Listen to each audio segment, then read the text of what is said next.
Yeah, Ben and Kim, basically, they're staying the course here with Morgan Geyser's conditional release. Today's hearing was called after the Wisconsin Department of Health Services learned about a book Geyser was reading titled Rent Boy. Prosecutors say that book was about a murder. Geyser stabbed a classmate 19 times to please the fictional character known as Slender Man back in 2014.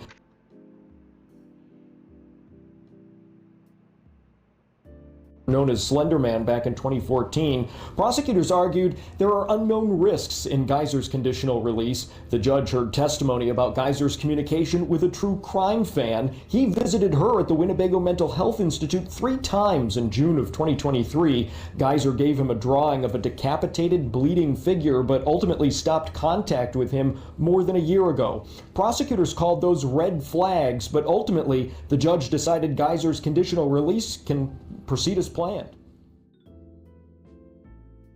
So this girl, and I remember this story, it's been a long time, 10 years, damn, right? This girl stabbed a friend that she had with another girl. Stabbed her so many I think it was like 30 something times or some shit like this. I can't remember exactly how many times it was. Luckily, the girl survived that she stabbed. Mind you, I think the night before, all 3 girls celebrated one of the girls' birthday party or some shit like this. I'm remembering off the top of my head.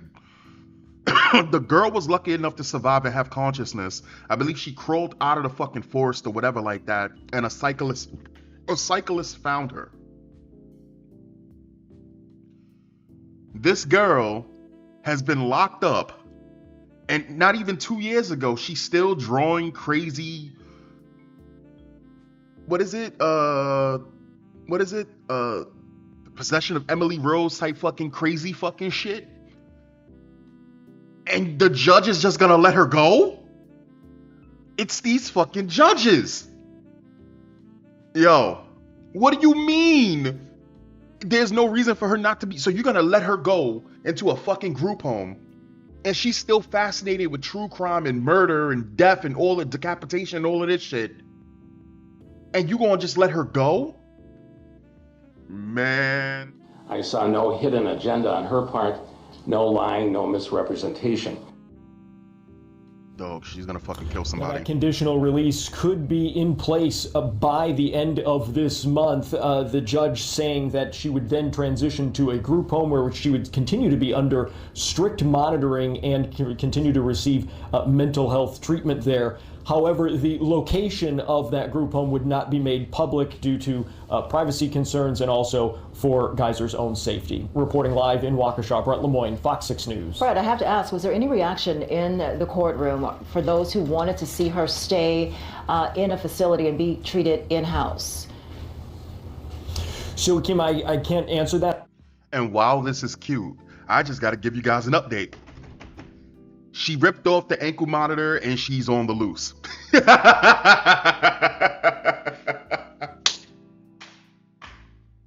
Yo, you can't make this shit up. Using that tool? Yeah, with that tool, she responded that she perceives her social. Payton Leutner was stabbed 19 times in her arms, legs, torso, and chest, had surgeries to repair damage to internal organs. This is the girl who crawled, I believe, out of the secluded area where she was ambushed by Morgan Geyser and the other girl. And even to this day, she still has panic attacks and all of this shit. She sleeps with a knife under her bed, if I remember correctly. But let's listen to the reasoning for why they let this fucking nutcase go into the public. Let's listen to the reasoning. Social support system, especially with respect to her family relationships, as being tenuous. And in your report, you indicate that she actually holds negative feelings about her family and blames them for difficulties. Is that accurate? That is what the instrument indicated. It's also consistent with her presentation over the course of time. And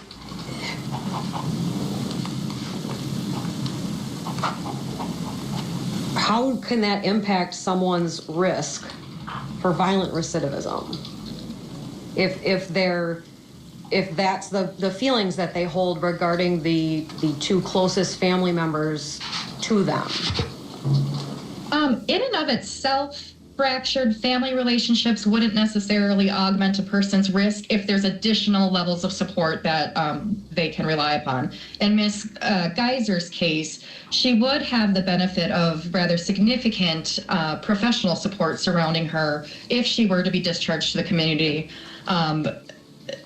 Ideally, she will continue to bridge those gaps that exist with her family members and continue to strengthen those. However, frankly, a lot of people in the community don't have great relationships with their family, and in and of itself, like I said, that doesn't necessarily suggest that she would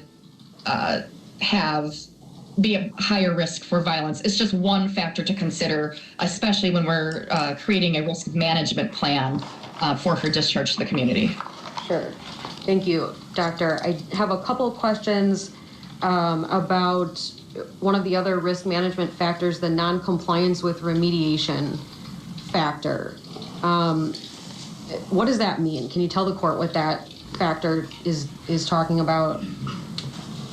So that factor would be trying to predict her, when it comes to the risk management factor, trying to predict the likelihood that she is to follow the conditions and expectations of her treatment plan, of her supervision plan.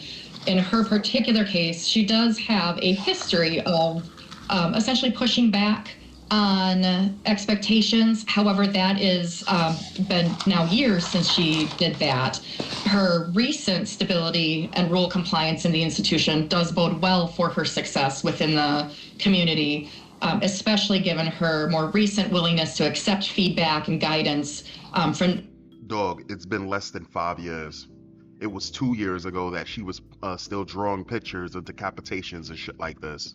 So this girl was 12. I'm guessing she's probably like 20-something now. No, not even, right? Yeah, like she's like 20-something right now. What are we talking about? And then you sitting here talking about, oh, she's more willing if we just let them, and we just release them into guidance counselors capable hands. This person will change. This person identifies as trans now. I wonder if there's a pattern we're realizing here where mental illness and just the trans, the fucking crazy, the crazy pipeline. Are you serious? Individuals who are involved in her care.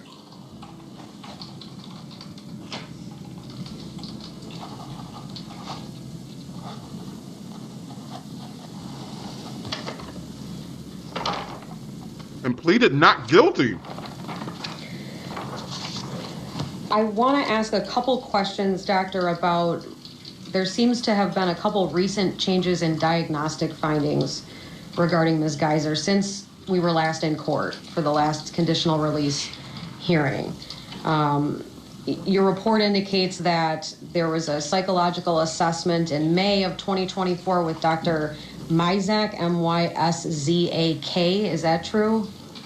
Correct. And did that psychological assessment result in a new diagnosis? That particular evaluator opined that there was support for a diagnosis of autism spectrum disorder. There it is. There it is. Every time we'll just sit there and say that they're mentally ill. Okay, well, here's the deal. If somebody is mentally ill, if we tackle the criminal element and we tackle the mental illness element as one and the same, we would be able to solve this shit in a decade. Literally, we would be able to course correct damn near overnight. If somebody is mentally ill and they are harming fucking people, you treat them as criminals. They're mentally ill. If a person is a criminal who's trying to claim that they're mentally ill, you still did a crime, you put them in jail. Like, it's so simple. In my eyes, it's so simple. Like I could probably write that out for the execution to be a little bit better. A person who harms somebody else unprovoked, we will call that a mentally ill person. A person who is mentally ill needs to be put away. Problem solved. A mentally ill person who doesn't harm people can be left alone. But the second you harm somebody, it's criminal. It's also, you're mentally ill. You put them away. Stop playing. This is the reason why mental asylums existed. This fucking little girl who was supposed to serve 40 years only served 10 and got released and cut off her ankle monitor, and now she's fucking missing. And I think that they called her already. But the fact of the matter is, how you gonna sit there and be like, oh, she's showing all signs that she's okay? The girl claims she's trans. The girl just finished drawing pictures of decapitated fucking people. Ain't a goddamn thing changed about her. And y'all sitting here, every person who's mentally ill needs a redemption story. Every single time. Every single fucking time. Woe is me. I have negative feelings towards my family. Yeah. Over 80% of fucking Americans do. Move on. I got two families. They could both fill up fucking football stadiums. I got negative feelings towards them. You don't see me stabbing somebody fucking 19 times and leaving them dead in the fucking forest. Or whatever the fuck it is. Crazy. Absolutely crazy.